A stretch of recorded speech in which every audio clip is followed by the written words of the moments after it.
Suatu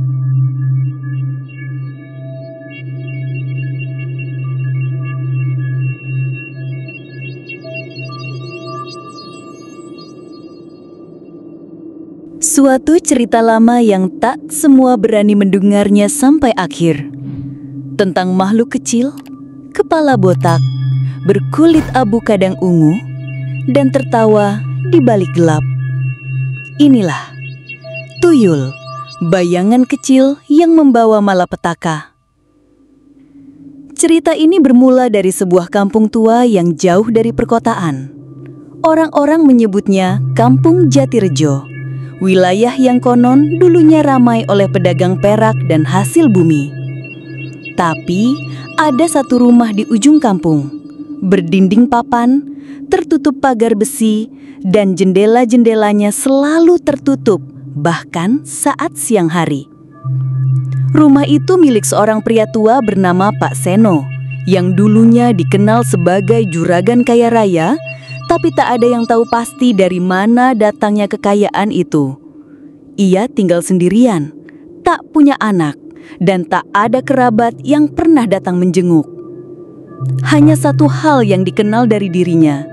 Setiap malam, selalu terdengar suara-suara kecil seperti anak-anak bermain. Padahal tak ada anak di rumah itu. Suara tawa kecil, langkah cepat di atas genting, dan kadang terdengar suara koin bergemerincing. Semua datang dari arah rumah Pak Seno. Orang kampung awalnya tak peduli. Tapi ketika serentetan peristiwa aneh mulai terjadi, kecurigaan mulai muncul. Uang tabungan warga sering hilang secara misterius, laci-laci terkunci terbuka tanpa jejak paksa, bahkan celengan anak-anak tiba-tiba kosong keesokan harinya. Warga hanya saling menatap, saling tuduh, tapi tak pernah ada yang bisa membuktikan apapun. Hingga suatu hari, Pak Seno ditemukan tewas di rumahnya sendiri. Tubuhnya kaku, matanya terbuka lebar dengan ekspresi ketakutan luar biasa. Di sekeliling tubuhnya terdapat jejak kaki kecil berwarna hitam, bukan jejak manusia, dan tidak dikenali siapapun. Warga panik, rumah itu pun dikosongkan, dikunci, dan dibiarkan kosong bertahun-tahun. Namun setelah kematian Pak Seno, peristiwa-peristiwa aneh justru meningkat. Rumah-rumah warga terus kehilangan uang dan kini disertai gangguan yang lebih mengerikan.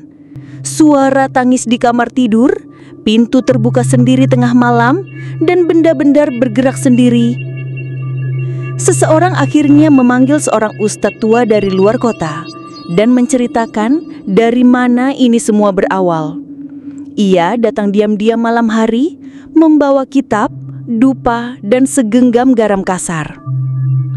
Setelah memeriksa rumah Pak Seno, ustadz itu meminta seluruh warga berkumpul, dan disitulah ia menceritakan sesuatu yang mengejutkan.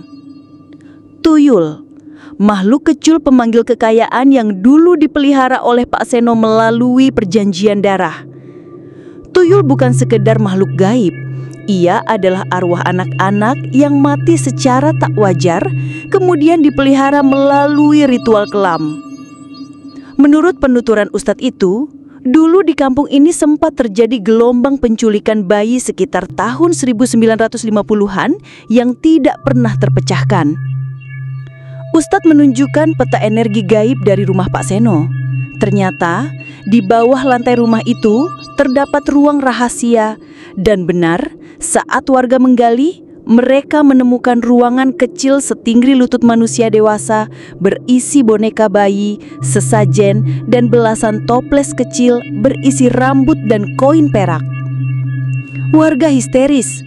Ustadz itu langsung melakukan pengurungan energi dan pembakaran benda-benda tersebut.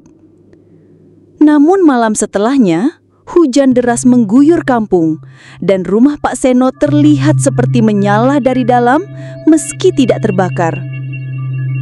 Seorang pemuda yang nekat mendekat malam itu berteriak ketakutan dan tak bisa bicara selama 2 minggu.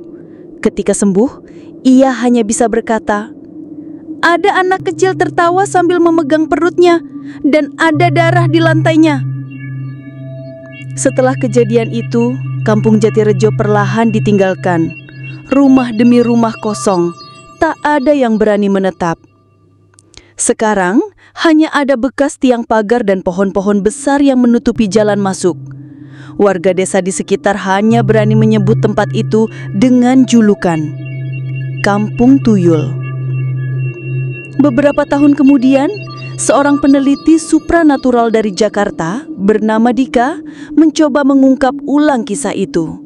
Ia mendatangi lokasi eks Kampung Jatirejo dengan alat kamera dan sensor energi. Ia tidak menemukan apapun selama 3 hari, hingga malam keempat. Ia merekam bayangan kecil berlari di antara pepohonan. Kamera panas menunjukkan suhu minus di tengah udara tropis. Dan yang paling mengerikan, ketika ia mendengarkan rekaman suara, terdengar tawa anak kecil berulang-ulang, lalu suara bisikan, "Aku belum kenyang." Cerita ini bukan tentang ketakutan semata, tapi tentang konsekuensi, tentang orang-orang yang mencari kekayaan instan dengan mengorbankan hal suci, yaitu jiwa anak-anak. Tuyul bukan hanya mitos, tapi simbol dari sisi tergelap manusia. Dan ketika makhluk itu dilepaskan ke dunia, ia tak akan kembali sebelum menuntaskan rasa laparnya. Terima kasih sudah simak cerita ini. Jika kalian suka dengan cerita seperti ini, jangan ragu untuk subscribe, like, dan share ya. Salam misteri.